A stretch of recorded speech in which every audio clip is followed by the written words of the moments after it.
Assalamualaikum warahmatullahi wabarakatuh. Bismillah, alhamdulillah, wassalatu wassalamu ala rasulillah wa ala alihi wa sahbihi wa man tabi'ahum.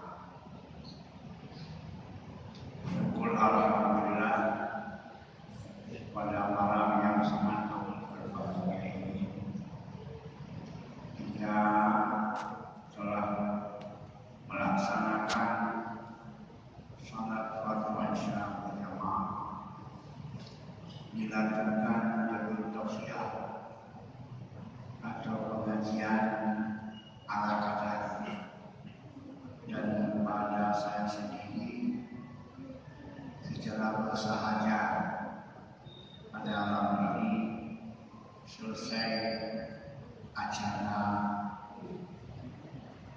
musyawarah ataupun acara sidang MPU ke-6 membahas tentang masalah mahar atau tentang masalah mas kawin. Karena masalah mahar dan mas kawin selama ini sudah tergeser dari yang sebenarnya, bahkan menganggap sepele mas kawin itu, bahkan sementara menjadikan mas kawin itu bukan mas kawin. Maka dari ini kami dari MPU merasa berkewajiban untuk mengkaji dan menyelami bagaimana mas kawin itu dalam pandangan fikih dalam pandangan agama Islam. Insyaallah nanti kalau ada keperluan tolong dibaca. Karena setiap tahun yang kurang dari 6 keputusan MPU, yang keputusan MPU itu disosialisasikan dalam masyarakat supaya masyarakat itu tahu. Karena kita ini yang beragama Islam, dan cara hidup kita ini baik dalam berakidah maupun dalam bersyariat maupun dalam berakhlak, itu ada tuntunan yang tersendiri dalam agama kita. Lewat Al-Quran, lewat Al-Hadis, lewat ijtihad para ulama, disitulah pedoman kita. Pedoman tentang berakidah, sebagaimana akidah orang Aceh mulai masa dulu, mulai masa kejayaan kerajaan Aceh, dengan akidah Ahlus Sunnah wal Jamaah, akidah daripada para pendahulu kita, daripada akidah Nabi para sahabat, akidah para tabi'in, daripada ulama sahabat sampai kepada kita sekarang, yaitu akidah Ahlussunnah wal Jamaah menurut mazhab Imam Asy'ari dan Imam Maturidi. Kadang-kadang sebagian kita tidak tahu mana aliran akidah Maturidi atau Asy'ari. Itulah yang sedang kita akidahkan sekarang. Di antara lain, kita meyakinkan Allah Ta'ala itu ada, dan Allah itu ada, tidak bertempat, tidak berjihad, tidak berkuasa, tidak di langit, bukan Tuhan itu, tidak sebelah kanan, tidak sebelah kiri, bukan Allah ada waktu malam, bukan Allah ada waktu hari, malam dan hari adalah ciptaan Allah, bukan Allah di langit dan bumi dan langit ciptaan Allah, bukan sebelah kanan sebelah kiri kita, karena kanan dan kiri kita Allah. Allah mukhalafatu lil hawadis, berbeda dengan yang baru. Itu akidah kita Ahlussunnah wal Jamaah. Berbeda dengan akidah Mujassimah yang mengatakan Tuhan itu berbentuk, duduk, pergi, naik, turun. Itu sifatnya manusia tidak ada pada Allah. itu akidah Ahlussunnah wal Jamaah yang telah dikemas dalam kitab-kitab tauhid oleh imam-imam Ahlussunnah.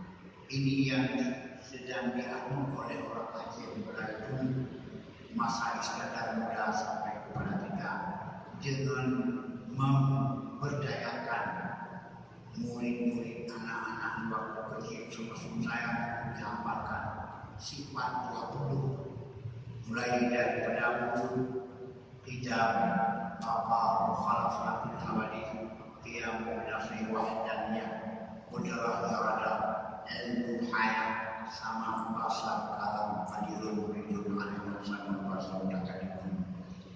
Itu sifat-sifat yang wajib kepada Allah, karena mengenal Allah adalah dengan mengenal sifat-sifat yang wajib padanya.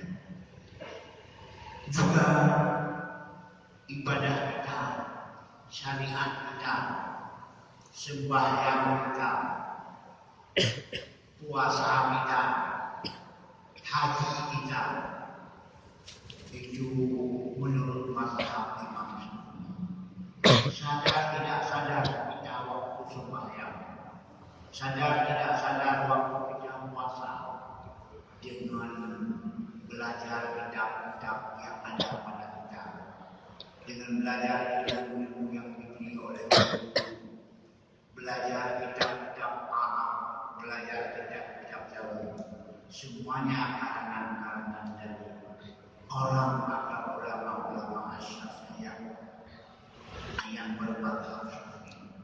Arti bermadzhab Syafi'i artinya berjalan mengerjakan menurut hasil ijtihad Imam Syafi'i. Sebagaimana telah saya sampaikan pada pertemuan yang sudah lalu, kita waktu sholat dan waktu sebelum sembahyang kita berwudu. Kalau wudu dalam Al-Quran, basuh tangan, basuh muka, basuh tangan, sapu kepala, ditambah dengan al-hadis, maka sampai basuh tubuh. Tambah dengan ijtihad Imam Syafi'i, yaitu niat. Jangan kita niat waktu sama dengan kita telah berpedoman kepada mazhab Syafi'i. Walaupun kita sadar memang tidak usah kita. Begitu juga kalau kita berpuasa, dengan kita niatkan tiap-tiap malam di bulan Ramadan, berarti kita sudah bermazhab seperti mazhab Imam Syafi'i. Begitu juga masalah-masalah yang lain. Masalah kita memperiksakan dengan kita membayar zakat fitrah misalnya 2 hari ataupun 2 berapa itu. Kalau 2 kilo berapa? 2 kilo, 2 kilo 8 kita keluarkan zakat fitrah karena beras yang kita makan, beras yang menjadi makanan pokok, kita keluarkan di malam Ramadan, di malam akhir Ramadan berbulan Syawal, maka kita sudah bermazhab Imam Syafi'i. Begitu juga dalam masalah haji. Dengan kita misalnya surah talbiyah, sesudah kita niatkan nawaitul hajja wal umrah, nawaitul hajja atau kita umrah, kita ikuti dengan talbiyah nawaitul hajja wa haram bi labbaik, sudah kita bermazhab dengan mazhab Syafi'i. Jadi berarti begitu amalan fiqh kita. Juga kita dalam segi akhlak, dalam segi tasawuf, segi akhlak kita, itu adalah kita berpedoman kepada kitab tasawuf, kitab akhlak yang telah diringkis atau dilakukan oleh Imam Abu Hamid Al-Ghazali. Makanya kita belajar kitab Ihya berarti sama dengan kita mengikuti tasawuf Imam Al-Ghazali. Kita belajar kitab Ihya yang sudah diterjemahkan.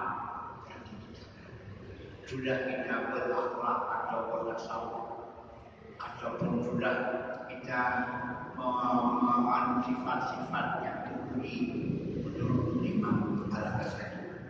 Begitu caranya kita beribadah kepada Allah Subhanahu wa Ta'ala.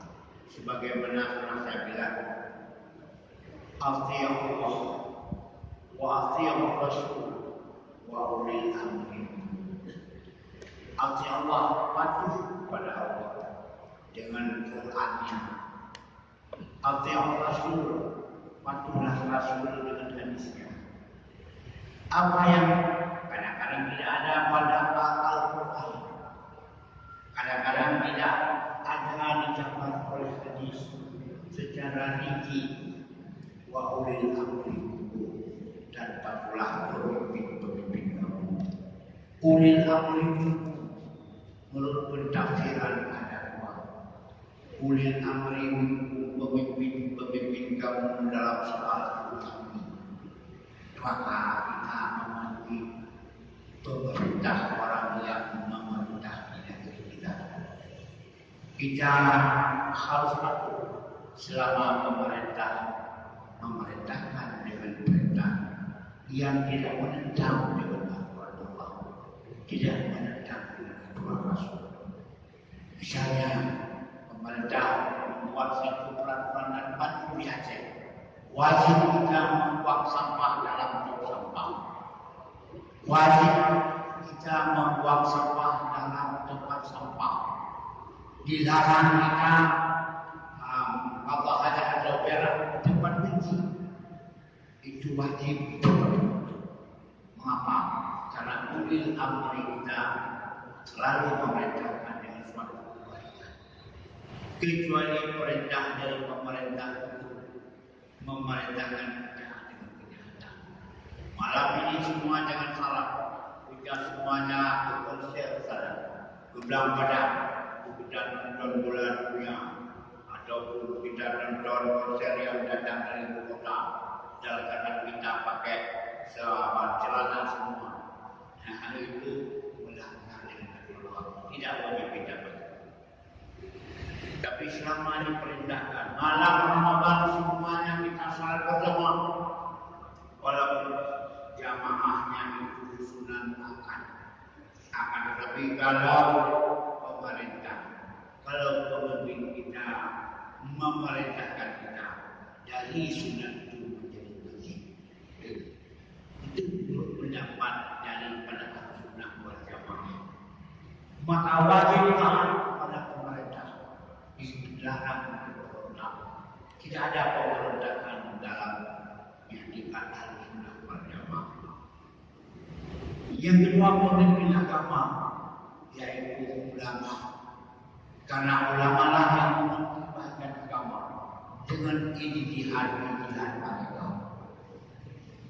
Mematuhi ulama dengan mematuhi adalah ajaran atau hasil ijtihad mereka. Mengikuti Imam Syafi'i, mengikuti paham-paham Imam Syafi'i, mengikuti Imam Hanafi, begitu seterusnya. Maka oleh karena demikian, setiap individu tidak ada yang di luar Tuhan.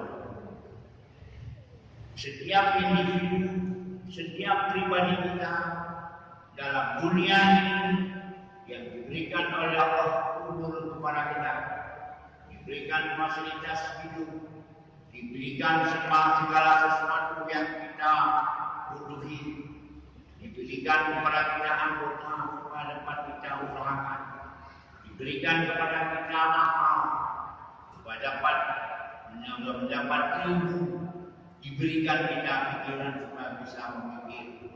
Semuanya itu adalah di bawah komando. Tidak ada yang bebas dari komando. Mana komando dari ayat Allah, komando dari hadis Rasulullah, komando daripada ijtihad para ulama pada agama, komando daripada pemerintah dalam hal dunia. Itulah nama manusia yang normal. Sebaliknya daripada itu, kalau orang tidak normal lagi, ada orang bermasalah, atau orang yang bukan dianya manusia yang sempurna, manusia itu sudah di luar komando. Makan bukan seperti diperintahkan oleh Allah, minum bukan seperti diperintahkan oleh Allah, mencari rezeki bukan seperti diperintahkan oleh Rasulullah. Begitu juga kita muamalah sesama bukan seperti ini diajarkan oleh para ulama. Itu namanya orang di luar komando. Itulah yang sebenarnya orang di luar komando. Itulah orang yang mau bebas. Kebebasan inilah yang membuat kita dikendali oleh setan, dikendali oleh hawa nafsu, dan dikendali oleh teman-teman yang jahat. Maka oleh karena demikian, untuk dapat kita beramal, untuk dapat kita bisa hidup dalam dunia ini dengan sempurna, maka itulah komando kita adalah Allah dengan Qurannya. Komando kita adalah Rasulullah dengan hadisnya, dan komando kita para ulama dengan ini hadisnya. Mudah-mudahan dalam keseharian kita tidak dapat diambil ataupun tidak sempat kita menemukan syaitan. Karena walaupun Allah lebih dibilang katsira dalam hadis dalam ayat Quran itu sendiri Allah mengatakan sudah banyak setan-setan itu dibilang katsira membuat kesesatan kepada jamaah yang baik. Setan adalah tugasnya menipu anak Adam ini supaya jangan masuk surga. Nabi Noah Adam dengan buku setan dikeluarkan dari surga. Anak Adam bagaimana tidak bisa masuk surga. Maka sama anak ini atau anak Santi pernah saya bilang, yang mendurhakakan kamu sekarang cuma tiga. Pertama adalah setan, kedua adalah kawan, ketiga, coba lihat orang-orang yang telah binasa, orang-orang yang telah sesat, orang-orang yang telah menyelenceng dari jalan yang benar, semua gara-gara karena menegur, maka kita yang baik bisa juga dipengaruhi. Derajat yang gara-gara temannya yang jelek membuat kita jelek. Sedikit sekali orang yang jelek bisa baik dengan teman dengan orang yang baik. Karena lebih berat baik adalah ketimbang bau yang memakai. Memang begitu orang biasa. Boh jaga menyobai masa ini anak-anak, masa remaja, bahkan sampai tua pun demikian. Cuma Tuhan, apabila kau teman yang tidak terpisah dengan dia yang selalu dengan dia jahat, pasti dia akan. Makanya dilaksanakan oleh Rasul dalam surah ini. Kita berteman dengan teman yang baik, bagaikan kita berteman dengan orang yang menjual minyak wangi. Walaupun hanya kita tidak pakai wangi, tapi karena wangi pada teman, insya Allah akan juga kita juga akan wangi. Berteman dengan teman yang jelek, bagaikan kita berteman dengan tukang pasti, kulit pengso, tukang pandai besi. Walaupun kita tidak memegang api, tetapi dulu kita betul sebagaimana teman itu yang Nabi Tuhan. Maka untuk meningkatkan ibadah, untuk sendiri semangat dalam beribadah, coba pilih yang baik. Karena ngan yang luar biasa tidak saja, ngan yang luar biasa pakai, ngan yang luar biasa kurang sosialnya. Yang paling mudah menegur kaya punya duit, murah hati, sosial. Kalau asal cuma yang apa sih? Asalnya anak itu kok bergerak ini. Nyolongnya kan kita apa Nyolongnya kan kita latar belakang sosialnya motor, ikut, umur. Nyolongnya kan kita pas-pasan pendapatannya. Sekarang supaya bisa pasal coba anak-anak kalau kamu kali ini tidak berman 300 lagi hampir 350 ini yang pelama ini yang coba tetapi pada seleksi bagaimana anak-anak amanah dari siapa teman beli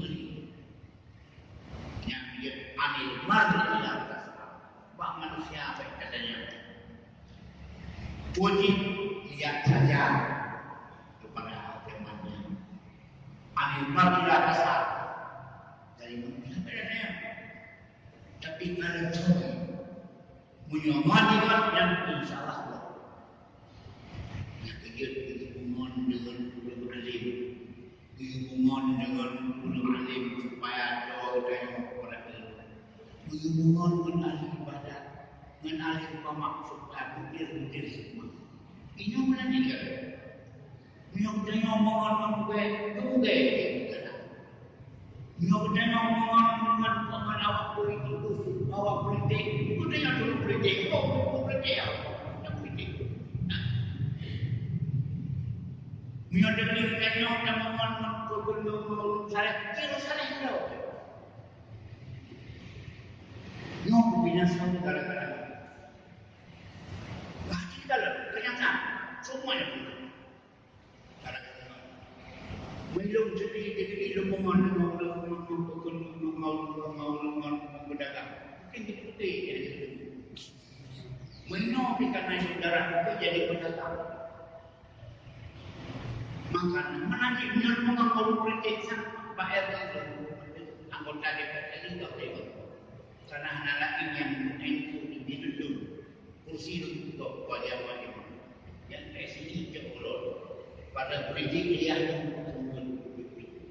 menghantu mereka maka hari mau bertemu terkorup mendukung bapak itu yang awas mudah mengambil tengok tapi mudah mengambil rantai dia terus mau mana galak dengan yang galak dengan menanti yang membinasakan kita lewat arah setan yang setan masuk surina bisa menoi surina setan juga ada dua setan insi setan jin setan jin yang dengan guna setan jin yang penting mengajar yang kedua adalah nyuruh kepada dari nafsu ulun nafsu ayah hukum real nafsu itu nafsu dibatasi adalah oleh iman dibatasi oleh iman dibatasi oleh iman dibatasi oleh mana yang hidup di tengah-tengah hanya kalau belum merasa ada ini mencegah mungkin saja karena apa belok karena mudah akan berguna karena mudah turun doa mudah minyak kita boleh dia nombor beda mati dia pun mudah bukan apa sih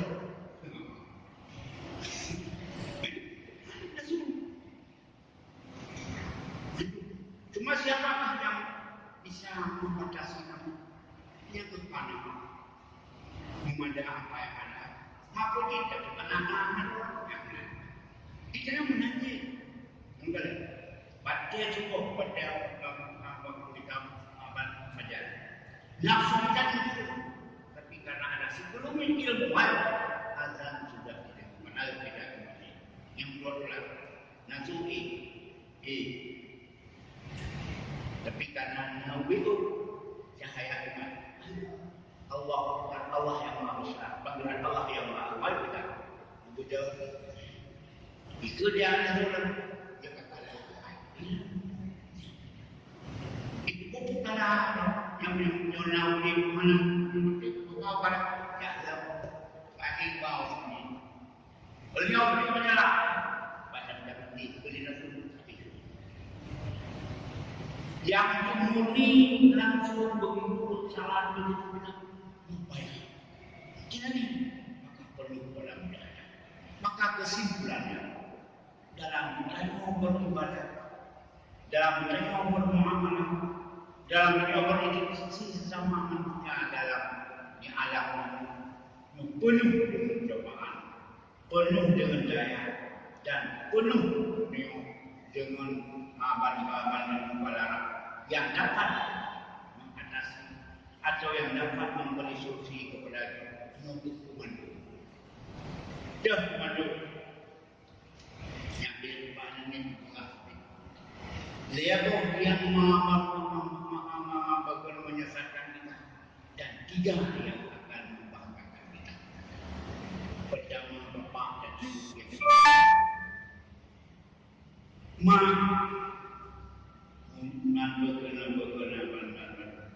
masalah dan juga merdeka menasihat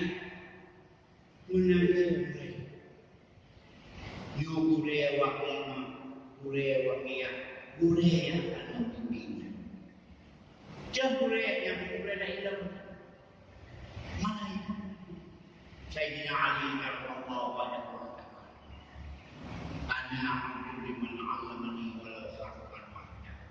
Jom siap menjadi budak bagi orang yang mengajar itu walau satu kalimat. Berarti Sayyidina Ali pernah mengatakan satu kalimat diajarkan Sayyidina Ali itu guru Sayyidina Ali. Dan siap Sayyidina Ali insya Allah kalau guru insya kalau mau guru menjual saya siap. Wa insya Allah kalau mau guru menjadikan saya budak siap. Kalau anak guru yang boleh yang akan kesejahteraan. Silakan komando yang diulang anak guru setan. Maka guru yang akan mendapat ilmu yang ilmu itu dapat membatasi iman, dapat membatasi amal bernafsu, juga dapat membatasi daripada setan itu sendiri. Maka perlu adalah oleh yang kontinu dan yang maka perlulah kepada tempat-tempat pengajian yang dikumandang oleh. Maka alhamdulillah dalam setiapnya pada sembahyang, setiapnya waktu yang tentu kita berkumpul untuk menerima ilmu tausiah. Karena tausiah itu ada yang diberikan oleh guru. Lebih dari guru dia guru salsilah, bukan guru sebenarnya. Kadang-kadang sebahagian itu dipengaruhi oleh nafsu, dipengaruhi oleh kawan. Ini guru dia hanya terlalu mesti jadi masih ada baik itu benar kalau kadang-kadang dia guru apa jadi guru-gurunya menerima seperti makan makanan tidak ada dasar ilmu ala makanan buah menanti jadi musim halwa makanan jasmani bentukan halwa yang beryofi itu tapi yang tak boleh apabila guru jasad buka guru buka tapi ilmu sana ilmu yang paling mulia bakon karena ilmu musafir ilmu dia musafir Nah ini dulu, nah ini dulu jalan, tapi patah. Nah jadi benar maka timbullah ikhtirak, timbullah pengadaan ataupun sesuatu yang baru pun kita. Padahal dengan atakon, tapi karena dibu amali baru atau macam dibu, maka timbullah paham-paham sesat, timbullah paham-paham yang bukan seperti yang telah kita yang kita dapati pada orang-orang ulama-ulama atau biasa terjadi. Maka timbullah aliran-aliran sesat, pemahaman-pemahaman akibat daripada. Maka oleh karena demikian sidang yang berbahagia untuk makanan rohani kita, membimbing kita, untuk mengendalikan kita. Pengajian-pengajian yang disediakan oleh guru, coba continue, sampai-sampai karena kalau kita ukur coba kita lagi. Supaya karena ilmu yang didapat pada guru yang bisa membimbing, bisa mengendalikan. Faktor yang begitu disebabkan body atau badan kuat. Tetapi apabila body sudah kuat, pertahanan badan sudah kuat, insyaallah dan yakin bisa menentukan tersangka. Bukan istilah imunisasi, kekebalan tubuh. Maka tidak ada kekebalan tubuh, dia mudah bisa yakin. Manusia pun apabila kita tidak kekebalan tubuh, kekebalan akidah, kekebalan prinsip, mudah ketemu prinsip-prinsip yang tidak cocok dengan prinsip akidah kita. Baik dalam masalah akidah, baik dalam masalah syariat, fiqh, baik dalam masalah akhlak. Maka oleh karena demikian sidang jamaah yang berbahagia, maka senantiasa tanamlah kesungguhan kita sendiri untuk beribadah, dan di samping ibadah kita mencari ilmu. Karena ibadah takkan habis masanya. Lain ibadah daripada masanya kita sampai ibadah menjelang bernikah. Ilmu pun demikian. Jangan sampai ibadah kita ini sunyi daripada itu. Jangan pula ilmu itu tidak ada bukan sebagai bekal ibadah. Maka ilmu dan ibadah dua yang tidak berpisahkan. Kadang kadang suka cari ilmu tapi ibadahnya kurang, itu tidak beres. Begitu juga kurang suka ibadah tapi ilmu ibadah itu mereka itu tidak memulai. Akhirnya ibadah itu terbawa-bawa bukan sesuatu yang telah ditetapkan dalam praktek ibadah sendiri. Makanya amal ilmu dan amal itu tidak bisa ditetapkan. Makanya dikatakan wal asli minal insani wal fitri illa alladziina amanu wa 'amilus shalihat. Amal yang saleh itu berasal daripada ilmu yang benar. Amal yang saleh itu adalah lanjutan tindakan daripada ilmu yang benar. Baru orang itu wal asli ini manusia kecuali orang aman wa 'amilus shalihat. Iman wa 'amilus shalihat. Dasar daripada ilmu. Kalau tanpa ilmu takkan amal itu akan salah. Tak mungkin salihnya amal apabila ilmu beramal di hadapan dia. Maka ilmu dan amal kita bareng-bareng ini. Amal itu baik dalam soal ibadah maupun dalam soal ibadah. Misalnya masalah ibadah. Seakan-akan orang memikirkan jual beli itu dijual kontrol daripada kehidupan ibadah, bahkan jual kontrol pola agama. Dalam jual beli kita hadir. Rasul pernah ditanya oleh sahabat, ayul amal ya Rasul, ayul amal afdal ya Rasul, amal apakah yang lebih baik ya Rasul? Maka Rasul menjawab, karena tahu Rasul itu orang berdagang. Maka Rasul menjawab, bai'un mabrur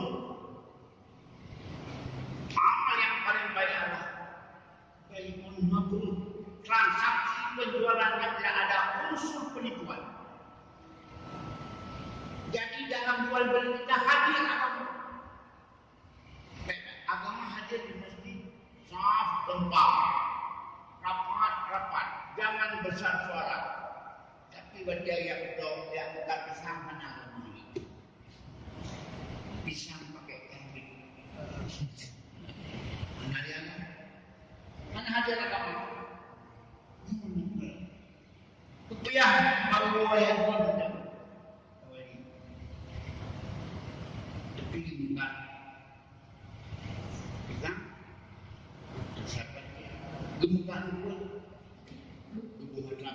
Gemukan ini buat lalu.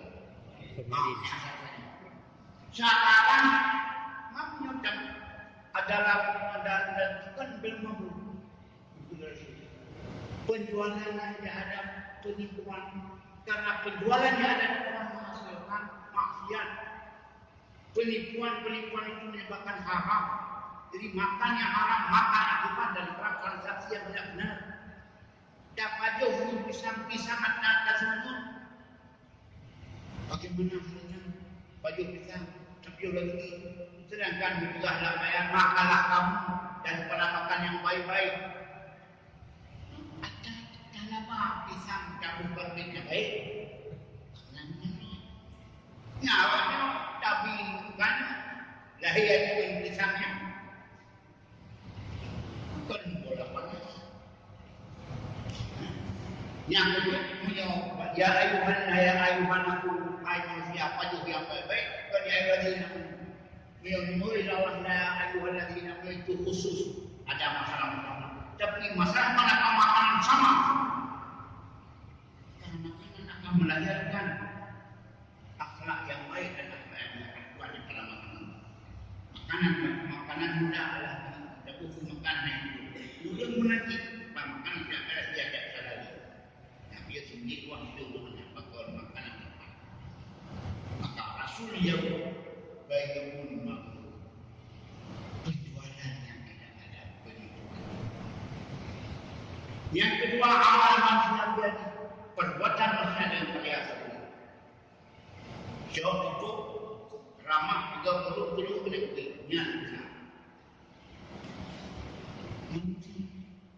Jauh amat berpulang belum lagi budaknya. Untuk dua itu mereka buat budak dia untuk rumah. Maka buat budak yang Honda buat mesti kita pakai. Ini yang biasa seakan-akan agama hadir pada masalah ekonomi, masalah agama tidak hadir.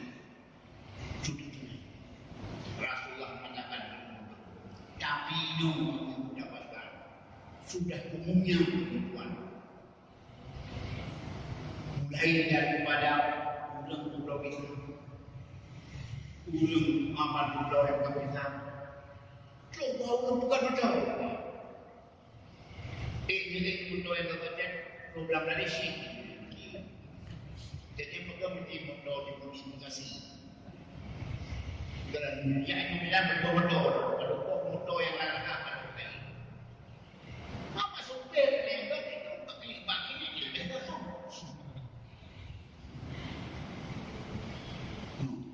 Menyakit dalam hal yang lain.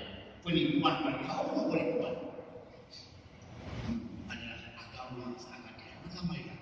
Kita nyoba belum ibadah sebenarnya. Di ulang-ulang ini baiknya usul penipuan. Baik ulang diberangkan penipuan itu ada yang umi makmum yang dibimbing yang mintolah. Ini hanya yang umi adalah kamu katalah. Kamu hamilkah yang punya berapa? Hidup saya mengalami bayangkan saya pakar karena yang umi kamu penting karena minta. Murah yang ini hanya kita kayak yang bukan kayak belum ada di bumi kan. Kenapa kita boleh ngomong apa? Belum dia boleh ngomong.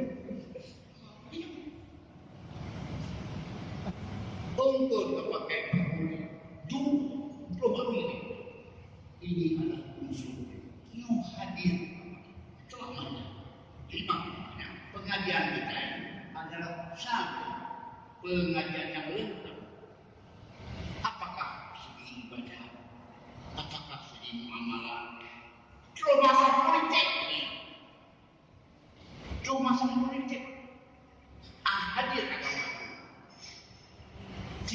lebih kita bisa berpolitik kita roh. Maka oleh karena demikian ibu dapat jalan macam mereka dalam muamalah dan beribadah kita, dalam bermuamalah kita, dalam keseharian kita, mari kita beramal. Dan amal itu adalah benar-benar lahir daripada ilmu. Maka untuk menimbulkan ilmu kita belajar pada guru. Ilmu datang ada kala dengan diberikan oleh guru. Ilmu datang dengan kita ditanya oleh. Ilmu yang datang dengan terbaca. Ini membaca juga dia belum baca Quran, baca Quran. Belum pernah kena Mesir itu boleh. Dan kalau saya kali Allah mahal kata di mana ada kata itu penuh dengan wah yang lu kelihatan saya sudah selesai semua masalah sama lalu buat nikah baca Quran habis sebagai baca Quran baru nikah mendapat keadaan ini. Jadi dua dengan sama. Coba tinggal bukan urut berbeda.